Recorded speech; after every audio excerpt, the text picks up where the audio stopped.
আমি একজন truck driver, আমার পরিবার এবং সন্তান আছে, কিন্তু আমার স্ত্রী আমার কথা শোনে না, আমার করণীয় কি? ভাইরা আমার, মা বোনরা স্বামীদের কথা না শোনা, স্ত্রীরা স্বামীদের কথা না শোনা, এটা একটা ব্যাধিতে পরিণত হয়েছে। পশ্চিমাদের মুখরোচক স্লোগানে আমাদের অনেক মুসলিম নারীরা বিভ্রান্ত হয়ে গেছেন। মনে রাখবেন, কোন নারী যত রকম ইবাদত বন্দেগী করুক, তিনি যদি স্বামীর সাথে সবসময় আড়াআড়ি করা, স্বামীকে ইগনোর করা, তাকে অমান্য করার মানসিকতা তার মধ্যে তৈরি হয়, তাহলে তিনি কখনো নেককার মুসলিম নারী হতে পারেন না। যে ভাই প্রশ্ন করেছেন তাকে বলবো, বিয়ের আগে এটা ভাবা দরকার ছিল যে এই মেয়ের মধ্যে আল্লাহর ভয় আছে কিনা। যদি কেউ মুত্তাকি হয়ে থাকে, সত্যিকারের মুসলিম হয়, আল্লাহ ভীরু হয়, তিনি কখনো স্বামীর অবাধ্য হতে পারেন না। কোন বিষয় নিয়ে মনোমালিন্য হতে পারে, মতভিন্ন হতে পারে, কিন্তু তাই বলে অবাধ্য হওয়া যেটা বলে সেটা হতে পারে না। এখন এই বোনকে আপনি মোটিভেশন দেন, তাকে ভালো মুসলমান বানাবার চেষ্টা করেন, আপনার কথা শোনানোর চাইতে তাকে আল্লাহর আনুগত্য করেন, আল্লাহর আনুগত্যে আনেন। আল্লাহর আনুগত্যে আসলে সে স্বামীর কথা এমনি শুনবে ইনশাআল্লাহ। স্ত্রীর স্বর্ণের যাকাত কিভাবে দিবে? স্বামী নাকি স্ত্রী দিবে? স্ত্রীর যদি আয় রোজগার না থাকে কিন্তু স্বর্ণ আছে, তাহলে তার যাকাত কিভাবে আদায় করবে? ভাইরা আমার, স্ত্রীর স্বর্ণের যাকাত কে দিবে? স্ত্রীর স্বর্ণের যাকাত দিবেন যিনি স্বর্ণের মালিক। এখন প্রশ্ন হলো, স্ত্রীর স্বর্ণের মালিক কে? কে বলে স্ত্রী? আপনি দিয়ে দিচ্ছেন একসাথে? ঠিক আছে, এদিকে একবার বলছেন স্বামী, আমার ভাই মুফতি মোহাম্মদ আলী ভাই বলছেন স্ত্রী। ভাই, উনি মুফতি মানুষ বলে ফেলছে, আমি কেমনে ওনারে ভুল বলি?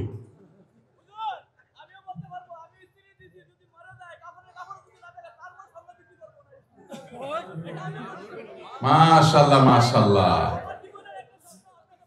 আমার পক্ষে লোক আছে।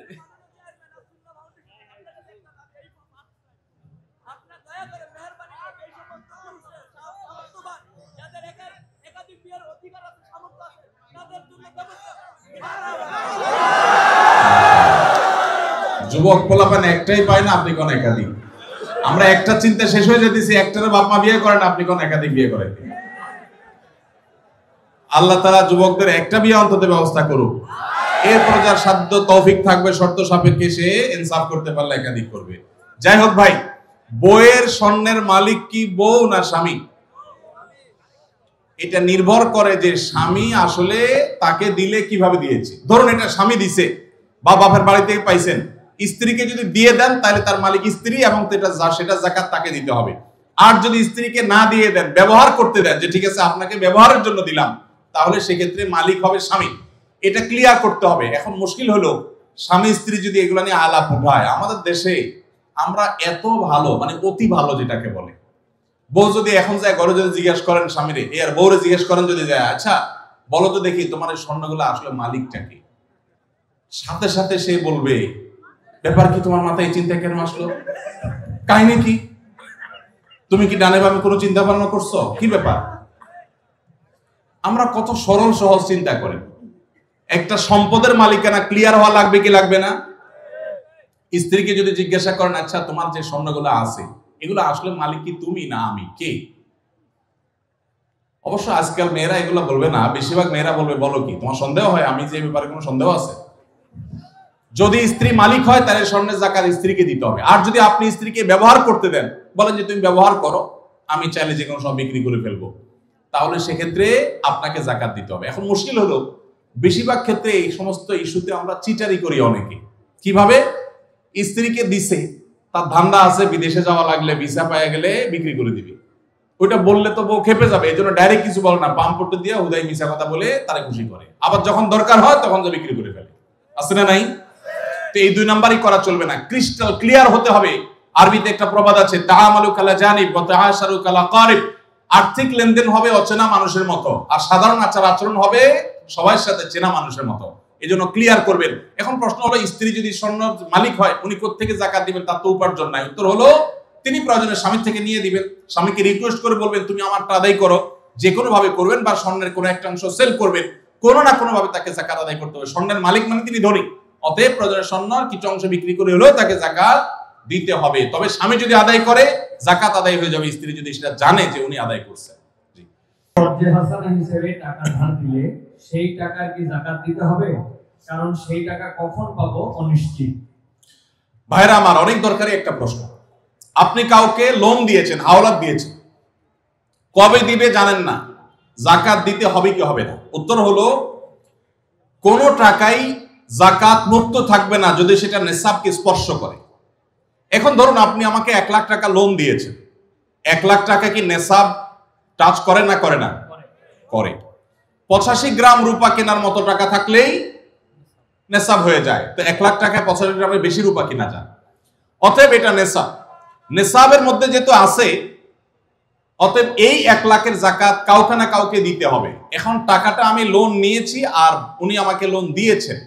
এখন যদি বলেন যে আমার যাকাত দিতে হবে, তো আমি তো টাকার মালিকই না, টাকা তো ওনার। এই জন্য যিনি লোন দিবেন যাকাত তিনি দিবেন। এখন একটা প্রশ্ন হয়, ভাই এটা কোনো কথা হলো?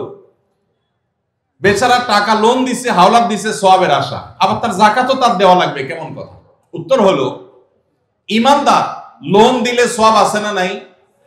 কিরকম সওয়াব ধারণা আছে? কে বলতে পারে লোনের সওয়াব কি?